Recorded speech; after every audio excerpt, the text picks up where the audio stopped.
بسم الله الرحمن الرحيم. الحمد لله الذي أنزل على عبده الكتاب ولم يجعل له عوجا قيما لينذر بأسا شديدا من لدنه ويبشر المؤمنين الذين يعملون الصالحات أن لهم أجرا حسنا ماكثين فيه أبدا وينذر الذين قالوا اتخذ الله ولدا ما لهم به من علم ولا لآبائهم كبرت كلمة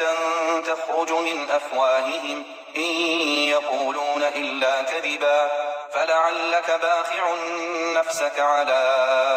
آثارهم إن لم يؤمنوا بهذا الحديث أسفا إنا جعلنا ما على الأرض زينة لها لنبلوهم أيهم أحسن عملا وإنا لجاعلون ما عليها صعيدا جرزا أم حسبت أن أصحاب الكهف والرقيم كانوا من آياتنا عجبا إذ أوى الفتية إلى الكهف فقالوا ربنا آتنا من لدنك رحمة وهيئ لنا من أمرنا رشدا فضربنا على آذانهم في الكهف سنين عددا ثم بعثناهم لنعلم أي الحزبين أحصى لما لبثوا أمدا نحن نقص عليك نبأهم بالحق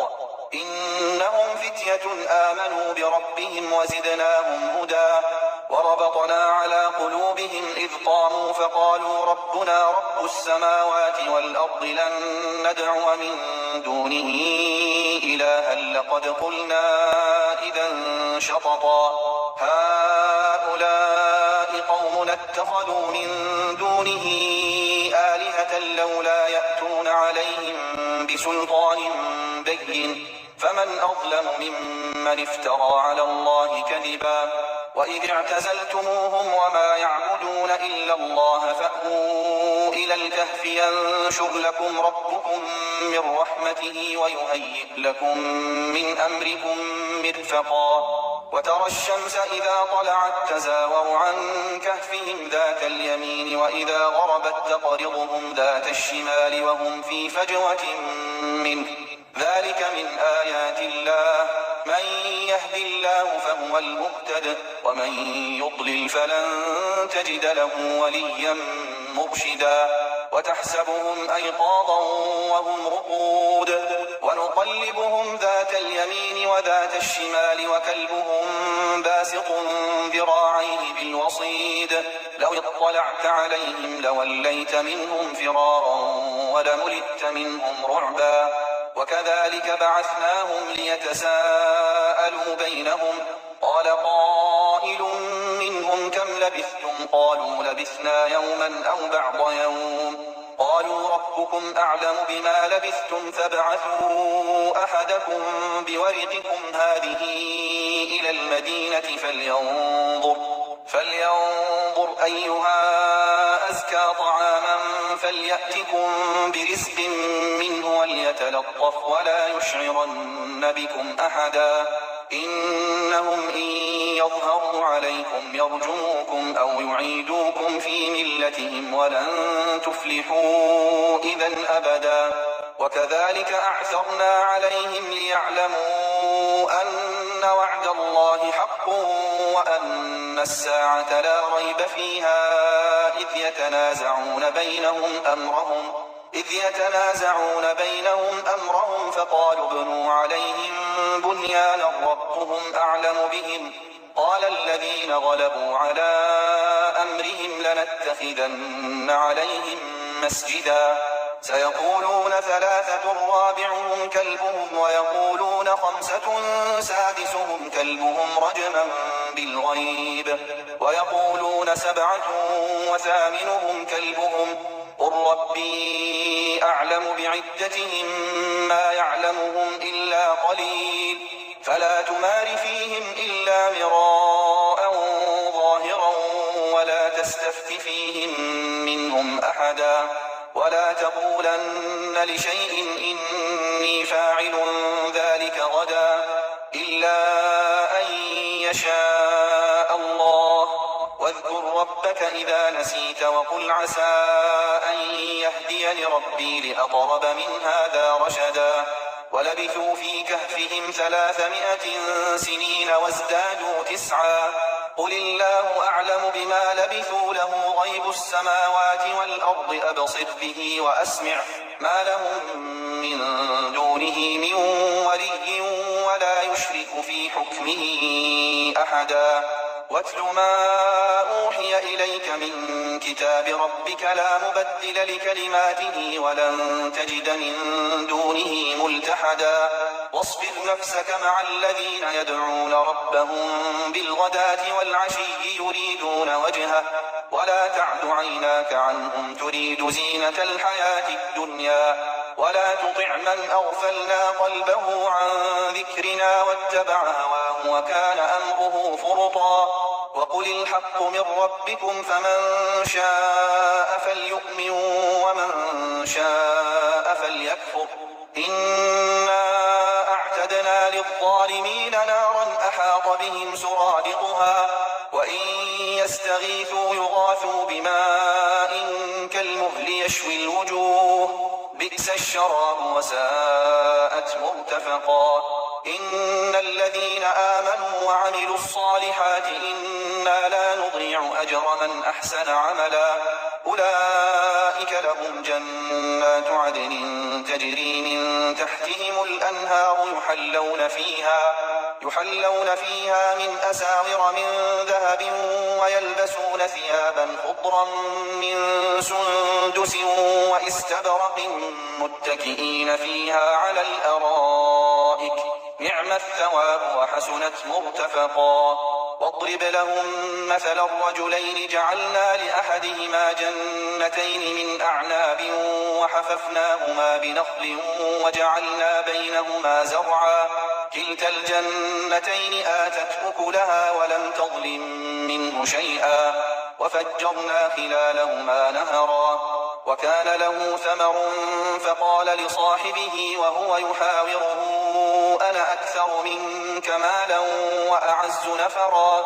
ودخل جنته وهو ظالم لنفسه قال ما أظن أن تبيد هذه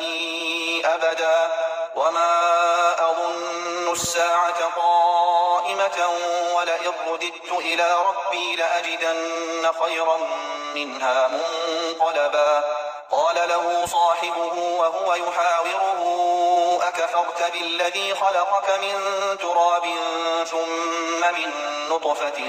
ثم سواك رجلا لكن هو الله ربي ولا أشرك بربي أحدا ولولا إذ دخلت جنتك قلت ما شاء الله لا قوة إلا بالله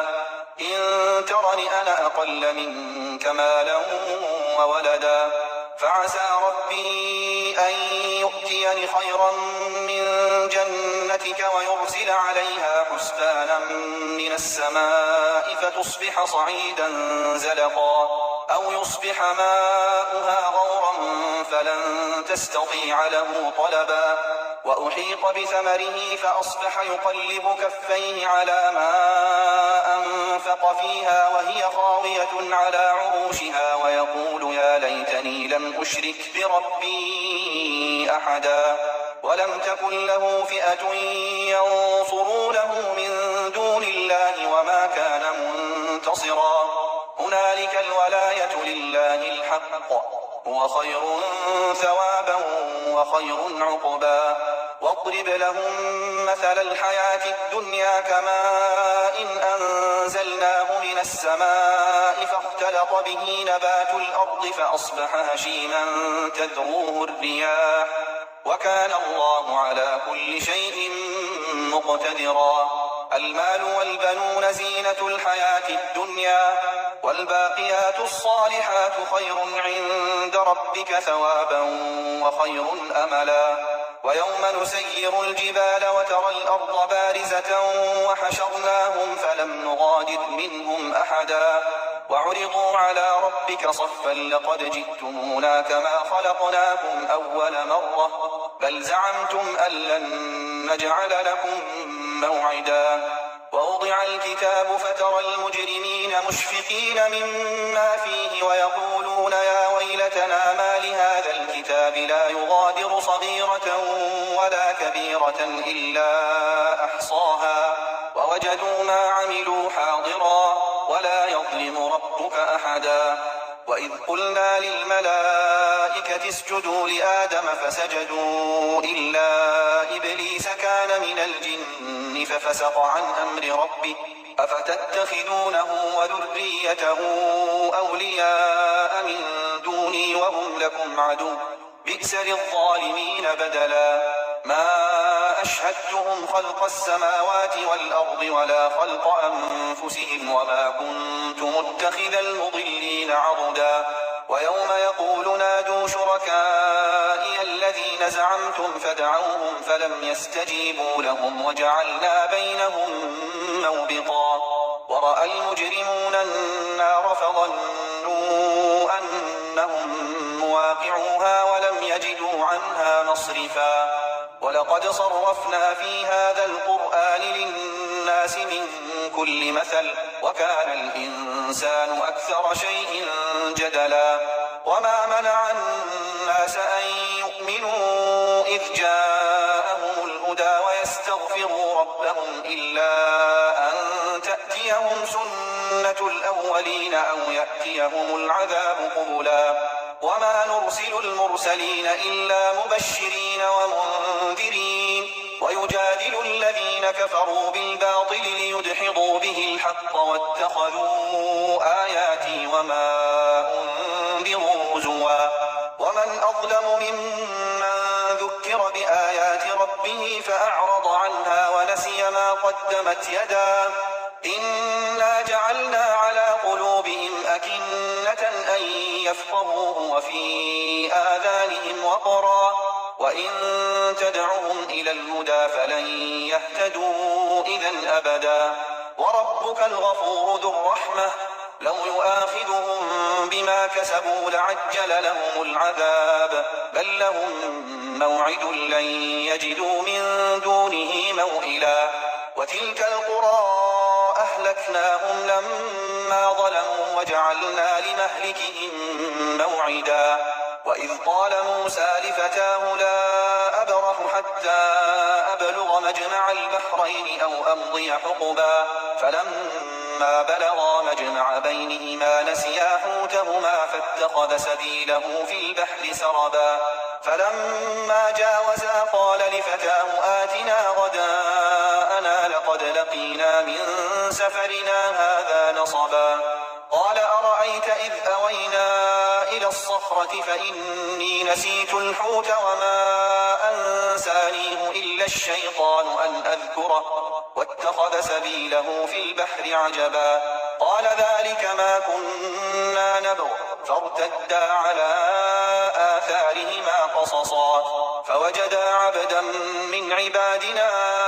آتيناه رحمة من عندنا وعلمناه من لدنا علما قال له موسى هل أتبعك على أن تعلمني مما علمت رشدا قال إنك لن تستطيع معي صبرا وكيف تصبر على ما لم تحط به خبرا قال ستجدني إن شاء الله صابرا ولا أعصي لك أمرا قال فإن اتبعتني فلا تسألني عن شيء حتى أحدث لك منه ذكرا فانطلقا حتى إذا ركبا في السفينة خرقها قال أخرقتها لتغرق أهلها لقد جئت شيئا إمرا قال ألم أقل إنك لن تستطيع معي صبرا قال لا تؤاخذني بما نسيت ولا ترهقني من أمري عسرا فانطلقا حتى إذا لقيا غلاما فقتله قال أقتلت نفسا زكية بغير نفس لقد جئت شيئا نكرا قال ألم أقل لك إنك لن تستطيع معي صبرا قال إن سألتك عن شيء بعدها فلا تصاحبني قد بلغت من لدني عذرا فانطلقا حتى إذا استطعما أهلها فأبوا أن يضيفوهما فوجدا فيها جدارا يريد أن ينقض فأقامه قال لو شئت لاتخذت عليه أجرا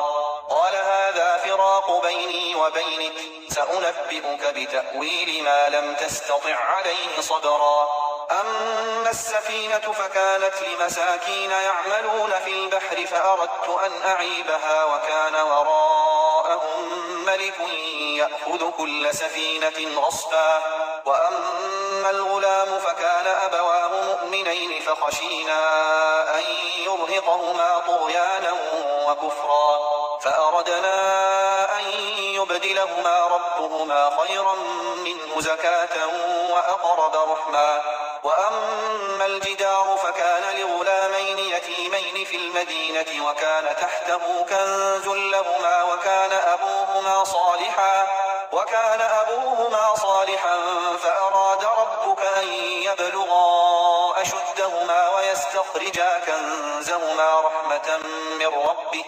وما فعلته عن أمري ذلك تأويل ما لم تسطع عليه صبرا ويسألونك عن ذي القرنين قل سأتلو عليكم منه ذكرا إنا مكنا له في الأرض وآتيناه من كل شيء سببا فأتبع سببا حتى إذا بلغ مغرب الشمس وجدها تغرب في عين حمئة ووجد عندها قوما قلنا يا ذا القرنين إما أن تعذب وإما أن تتخذ فيهم حسنا قال أما من ظلم فسوف نعذبه ثم يرد إلى ربه فيعذبه عذابا نكرا وأما من آمن وعمل صالحا فله جزاء الحسنى وسنقول له من أمرنا يسرا ثم أتبع سببا حتى إذا بلغ مطلع الشمس وجدها تطلع على قوم لم نجعل لهم من دونها سترا كذلك وقد أحطنا بما لديه خبرا ثم أتبع سببا حتى إذا بلغ بين السدين وجد من دونهما قوما لا يكادون يفقهون قولا قالوا يا ذا القرنين إن يأجوج ومأجوج مفسدون في الأرض فهل نجعل لك خرجا على أن تجعل بيننا وبينهم سدا قال ما مكني فيه ربي خير